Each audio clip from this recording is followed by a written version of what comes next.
At the beginning of October, news broke that Eden Hazard has decided to hang up his boots at only 32 years old. Whilst he accomplished more in his career than most footballers, his retirement was in a way shrouded in sadness due to how it came about. After 7 years leading the line for Chelsea and considered one of the best players in the Premier League in his time, he moved to Real Madrid in 2019 for a reported £100 million. These were supposed to be his prime years, and he was expected to be one of Real's crown jewels for the next few years.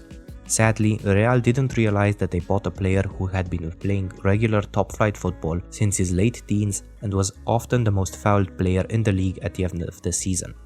These things tend to catch up with you, sometimes when a player is 38, sometimes when he's 28. With his time at Real remembered as a very expensive flop, I'd like to remember Hazard properly and take a look at what his colleagues that played his last Chelsea match together with him have been up to. On the 29th of May 2019, Chelsea was scheduled to meet Arsenal in an all-English Europa League final. What was supposed to be one of the best Europa League finals ever was overshadowed by the fact UEFA decided to help Azerbaijan do a little bit of sports washing. Fans had to travel thousands of miles, and Henrik Mkhitaryan had to be given special assurances that his safety would be guaranteed. Nonetheless, the teams offered a great spectacle, and Chelsea won 4-1, with Hazard scoring a double. Chelsea's goalkeeper that day, Kepaarrizabalaga, arrived that very season for a record-breaking £70 million and made a promising debut.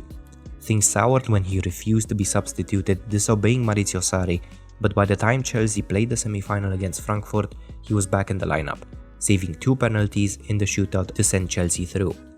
The next few years saw Kepa not able to maintain any consistency, blowing hot and cold, getting replaced with Willy Caballero, helping his team beat Liverpool in the FA Cup, then making a mistake against Liverpool a few months later and getting publicly lambasted by Frank Lampard.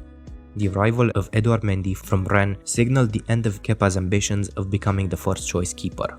Thomas Tuchel managed to help Kepa recover his form somewhat as he started sharing minutes with Mendy, and in 2021 he surpassed the legendary Petr Cech as Chelsea's most prolific penalty saver.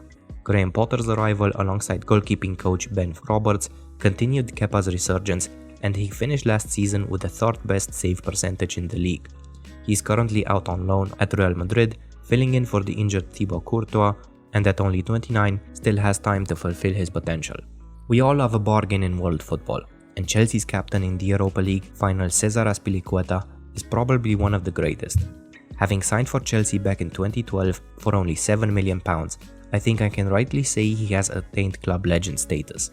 Dependable, always reliable, Aspi always played at a high level with the occasional world-class performance sprinkled in between.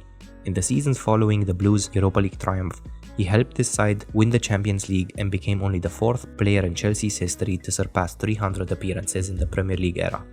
With his triumph in the 2021 UEFA Super Cup, he also became the first and only player to win every major trophy in a Chelsea shirt. As the seasons followed and the games came and went, Aspi was a rock in Chelsea's lineup, providing some much-needed consistency during Chelsea's tumultuous time in 2022 and 2023. And naturally, the records came tumbling down, surpassing Petr Cech as Chelsea's all-time non-English appearance holder and reaching 500 games for the club, only the 6th player to do so. At the end of last season, he made a tearful goodbye to the club that was his home for a decade and moved to Atletico Madrid, where he is still going strong at 34.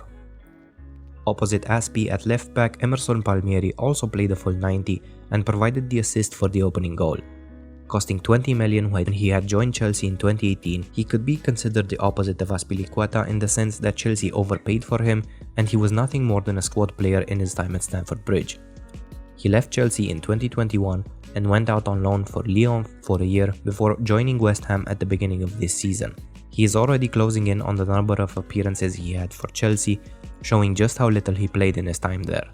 Emerson's career also received its biggest highlight in 2021 when he started the Euros final against England as Italy were crowned champions.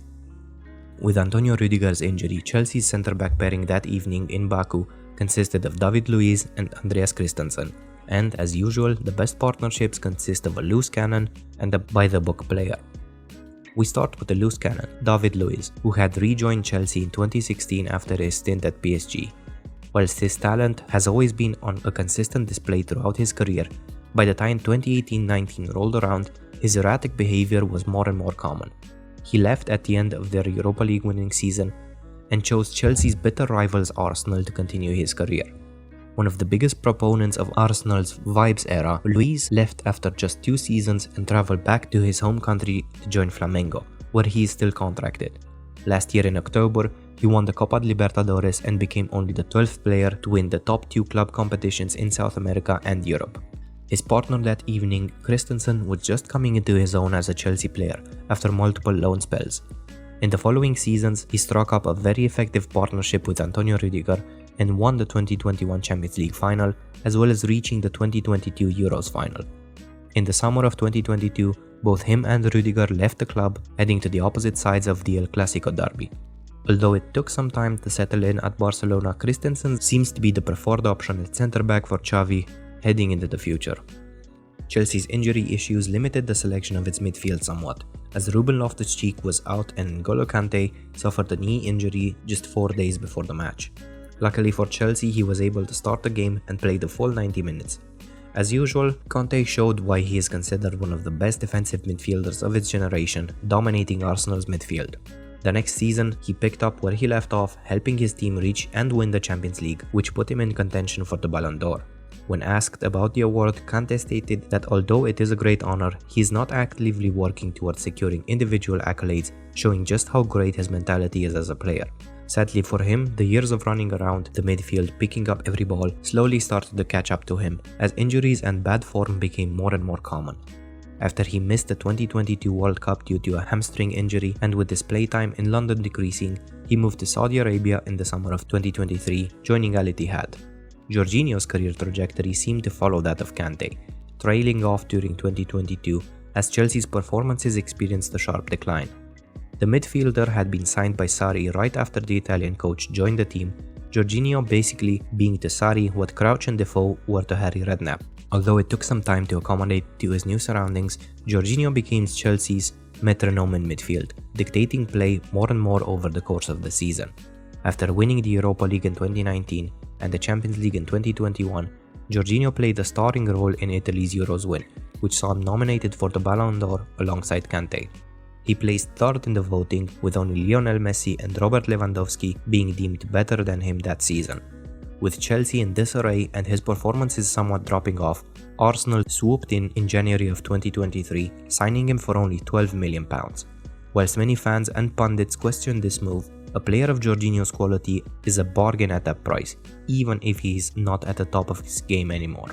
Their final midfield colleague, Mateokovacic, was in his first season where he was allowed to shine, after being on the periphery of Real Madrid's squad in previous years, and after the Europa League win, Chelsea made his loan move permanent. With Frank Lampard's arrival, he became one of the key players of the team. His form continued under Tuchel, and in 2021 he played the Champions League final for the first time in his career, despite having already won 3 UCL trophies. At the beginning of this season, Kovacic moved to Manchester City, narrowly missing out on another Champions League trophy at only 29. If he had moved to City one window earlier, he would have stood a very real chance of beating Paco Gento's record of 6 Champions League trophies. Kovacic would not play the full 90 minutes in Baku, as Ross Barkley came on in his place in the 71st minute. Barkley, who could never reach the potential he promised as a young player, drifted from side to side and is currently playing for Luton Town. The two flanks of Chelsea's attack were manned by Eden Hazard, who scored twice, and Pedro, who also bagged a goal. Pedro had joined Chelsea in 2015 and was already a Premier League winner by the time his club played the Europa League final. His goal in the final meant that he was only the 5th player to score both in a Champions League and the Europa League final. After that performance, his career seemed to slowly but surely close down, and at the end of the 2020 season he moved to Roma, where his performances started out strong but petered off towards the end of the season. But nonetheless, he scored in a 2-0 win over Lazio. At the beginning of the next season, however, Jose Mourinho omitted him from the pre-season squad, and Pedro promptly joined Roma's arch-rivals Lazio, making him one of 6 players on this list to have played for the biggest rivals in one particular city. And you can let me know in the comments who all of them are. And if you despise players who side between rivals and are loyal, then I would love to have you on as a subscriber. Back to Chelsea's wingers, neither of them played the full 90 minutes. Hazard coming off for David Zappacosta in the 89th minute, and Pedro for Willian in the 76th. Zappacosta joined Atalanta in 2021 where he is still playing, whereas Willian signed for Fulham that same year via Arsenal and Corinthians. The lone striker that evening was none other than Mr. Handsome himself, Oliviergiroud, who had just signed from Arsenal that season. He scored the opening goal in the final against his former team in the 49th minute, one of 39 he scored in his 119 Chelsea appearances. Never a full starter, he stayed in London until 2021 when he moved to Milan, with many expecting him to stay for one season and then retire. This belief, however, is far from the truth, as Giroud has already amassed 100 appearances for the Rossoneri, scoring 40 goals and helping them secure the 2022 Serie A title. Even though he is already 37, he shows no signs of slowing down, even branching out in the goalkeeping as he filled in for Mike Maignan in a game against Genoa, making a crucial save. Last on this list is the man who orchestrated Chelsea's victory, the charismatic and chain-smoking Maurizio Sarri. As he had no true footballing background, he has had to battle his way up the divisions for all of his career, and seeing him admire his Europa League medal was one of the most heartwarming sights in football. Sadly, with Chelsea prioritizing short-term trophies, he was let go at the end of that season and went on to join Juventus, whom he led to the Serie A title but lost the Coppa Italia and the Supercoppa.